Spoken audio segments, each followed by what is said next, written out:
अमित शाह ने देश के सबसे लंबे समय के कार्यकाल तक गृह मंत्री का रिकॉर्ड अपने नाम किया है। एक साधारण से कार्यकर्ता से लेकर आज देश के गृह मंत्री का पद संभाल रहे शाह को सियासत का शहंशाह और राजनीति का चाणक्य कहा जाता है। ये अमित शाह की दूरदर्शी सोच ही है जो बीजेपी आज सियासत के नए अध्याय को लिखते देख रही है। शाह के रणनीतिक और ऐतिहासिक फैसले जो नजीर बने हैं, उसकी एक रिपोर्ट आपको दिखाते हैं।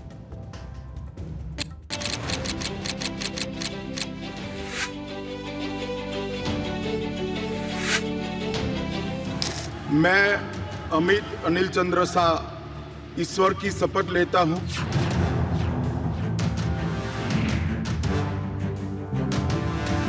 जम्मू एंड कश्मीर के पीए को आप भारत का हिस्सा नहीं मानते हो क्या? एग्रेसिव ना हो, जान दे देंगे इसके लिए।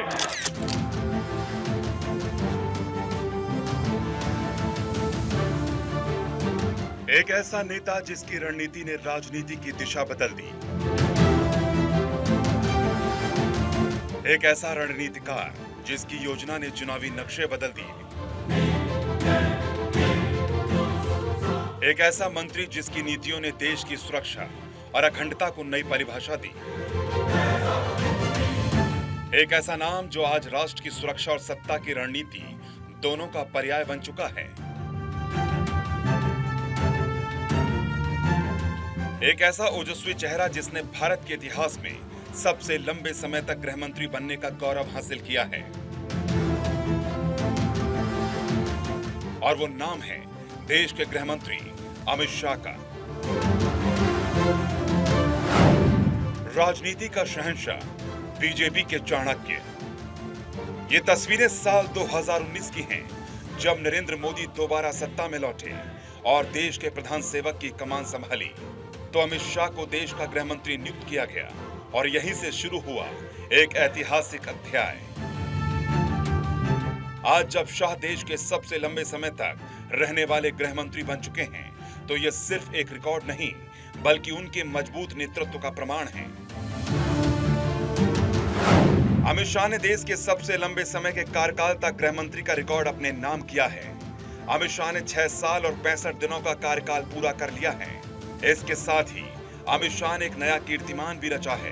बीजेपी के वरिष्ठ नेता और पूर्व गृह मंत्री लाल कृष्ण आडवाणी को पीछे छोड़ते हुए शाह ने 2258 दिन पूरे करके नया इतिहास रचा है। लाल कृष्ण आडवाणी ने 2256 दिनों के कार्यकाल तक गृह मंत्री की भूमिका निभाई थी। अमित शाह ने 30 मई 2019 को मोदी सरकार के दूसरे कार्यकाल में पदभार ग्रहण किया था। अमित शाह ने बतौर गृह मंत्री का पहला कार्यकाल 9 जून 2024 को पूरा किया। 10 जून 2024 को वो फिर से गृह मंत्री बने और तब से इस पद पर बने हुए हैं। गृह मंत्रालय के अलावा अमित शाह देश के पहले सहकारिता मंत्री भी हैं। इससे पहले अमित शाह बीजेपी के राष्ट्रीय अध्यक्ष और गुजरात के गृह मंत्री भी रह चुके हैं। एनडीए की संसदीय दल की बैठक के दौरान पीएम मोदी ने भी अमित शाह की इस ऐतिहासिक उपलब्धि का जिक्र किया और अमित शाह की जमकर तारीफ भी की।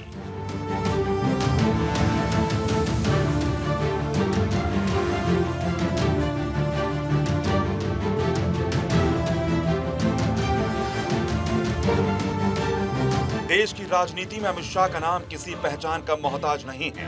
शाह को बीजेपी का चाणक्य भी कहा जाता है। यही कारण है कि पार्टी ने उन्हें साल 2019 में सबसे अहम मंत्रालय और गृह मंत्री का पद सौंपा। हालांकि शाह ने पार्टी अध्यक्ष रहते हुए भी देश में एक अलग पहचान दिलाई। 22 अक्टूबर 1964 मुंबई, महाराष्ट्र।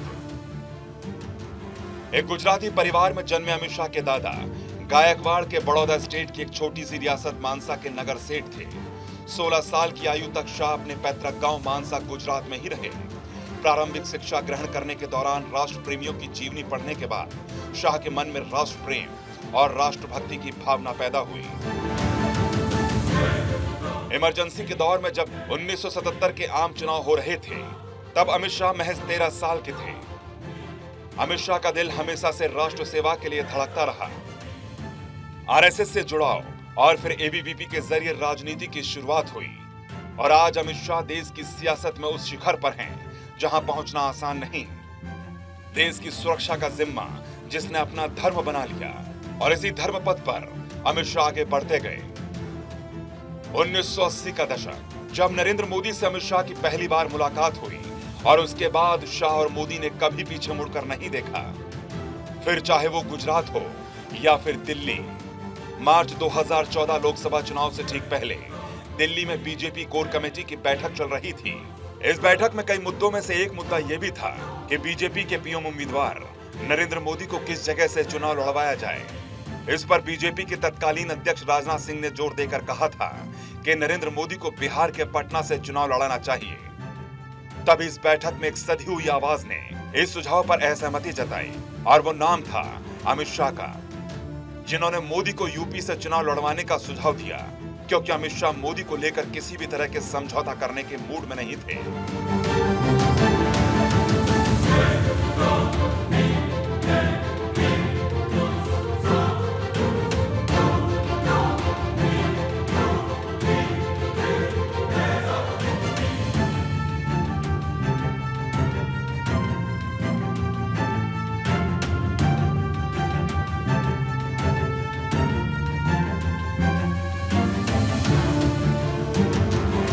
ये अमित शाह का अहंकार नहीं, बल्कि उनकी दूरदर्शी सोच थी, जो बीजेपी की सियासत के एक नए अध्याय को लिखते हुए देख रही थी। और इस अध्याय के कवर पेज पर मोदी का नाम छाने वाला था। शाह के सुझाव पर राजनाथ सिंह ने मुहर लगाई और नरेंद्र मोदी ने यूपी के वाराणसी से लोकसभा का चुनाव लड़ा। इसके बाद जो करिश्मा मोदी और शाह की जोड़ी ने दिखाया, वो आज पूरी दुनिया देख रही है। देश की 140 करोड़ जनता देख रही है। हर कोई मोदी और शाह की जोड़ी को सुपरहिट मानता है। एनालिसिस के साथ इस सदन में जिम्मेदारी के पूर्वक कहना चाहता हूं, जब भी भारत की आजादी का इतिहास 25 साल के बाद शताब्दी के वर्ष लिखा जाएगा, ये मोदी एरा स्वर्ण अक्षरों से लिखा जाएगा। चर्चा है कि जल्द ही मोदी सरकार जम्मू कश्मीर को पूर्ण राज्य का दर्जा देने जा रही है। अगर ऐसा हुआ तो इसकी घोषणा भी अमित शाह ही करेंगे, जैसा कि उन्होंने 5 अगस्त 2019 को धारा 370 खत्म किए जाने की घोषणा करते समय जम्मू कश्मीर और लद्दाख को केंद्र शासित प्रदेश घोषित किया था। सियासत के शहंशाह के साहसिक फैसले। शाह का मिशन कश्मीर, आर्टिकल 370 बना नजीर। कोई यूं ही सियासत का शहंशाह नहीं बन जाता, कोई यूं ही अमित शाह नहीं बन जाता। इसके लिए हर वो दांव पेंच आना चाहिए जो विरोधियों को चित कर दे, जो कश्मीर की कश्मीरियत को फिर से जिंदा कर दे, जो अपने दृढ़ निश्चय से और संकल्प को सिद्ध करने के लिए संसद में भी अपनी धमक से सामने बैठे विरोधियों को सोचने पर मजबूर कर दे। एक ऐसा फैसला जिसे शाह ने असंभव को संभव बना दिया। 2019 में गृह मंत्री बनने के बाद अमित शाह ने कई ऐतिहासिक फैसले लिए, लेकिन इनमें सबसे बड़ा फैसला था जम्मू कश्मीर से अनुच्छेद 370 को हटाना।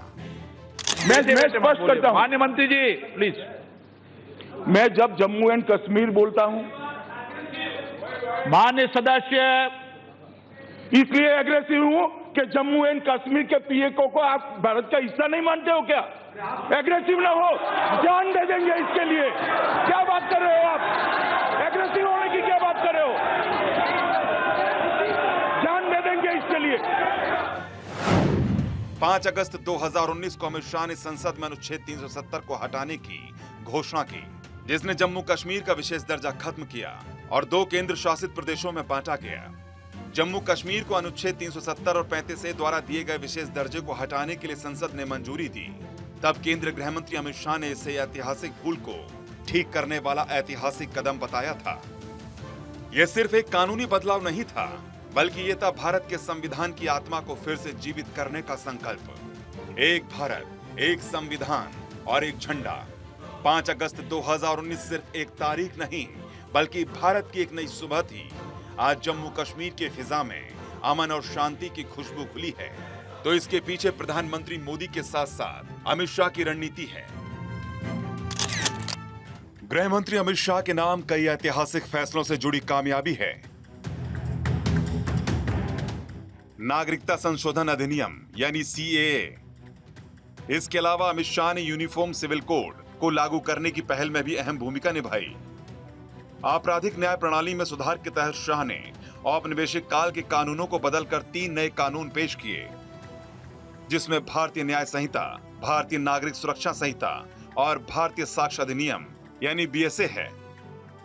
एनआईए को अतिरिक्त शक्तियां और संशोधन अधिनियम 2019, यूएपीए यानी अनलॉफुल एक्टिविटीज प्रिवेंशन एक्ट में संशोधन, सहकारी समितियों के लिए अलग मंत्रालय का गठन, अंतरराष्ट्रीय ड्रग सिंडिकेट के खिलाफ ऑपरेशन, नक्सलवाद के खिलाफ अभियान, उत्तर पूर्व में शांति स्थापना और एएफएसपीएम में ढील, आतंकवाद के खिलाफ जीरो टॉलरेंस नीति।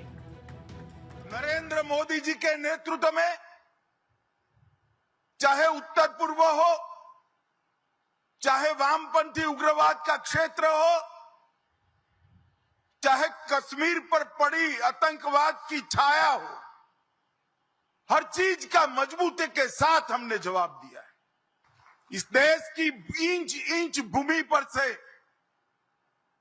आतंकवाद को मूल समेत उखाड़ने का हमारा संकल्प है और वो सिद्ध होकर रहेगा। जब तक आतंकवाद समाप्त नहीं होगा, हमारी लड़ाई चालू रहेगी। कश्मीर का पहलगाम हमला ये सिर्फ बंदूक की आवाज नहीं थी, बल्कि ये भारत की आत्मा पर हमला था। लेकिन अब जवाब पहले जैसा नहीं था। अब जवाब देने वाले थे अमित शाह।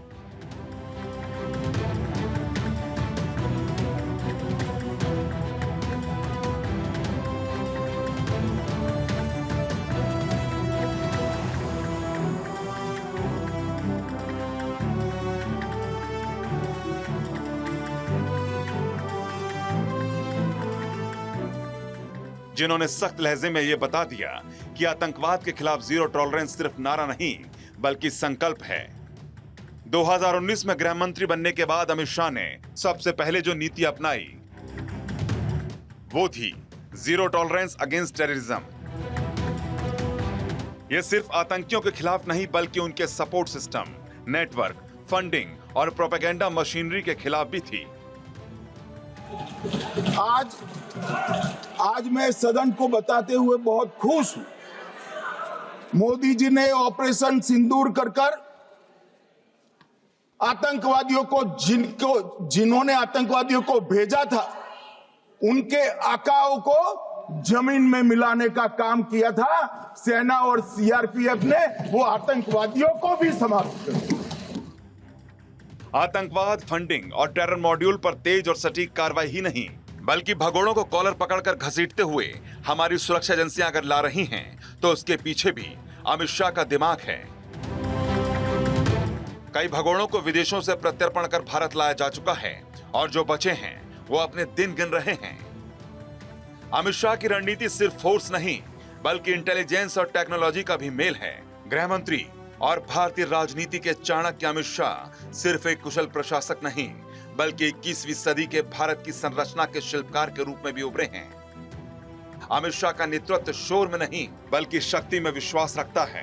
Bureau report, Bharat 24।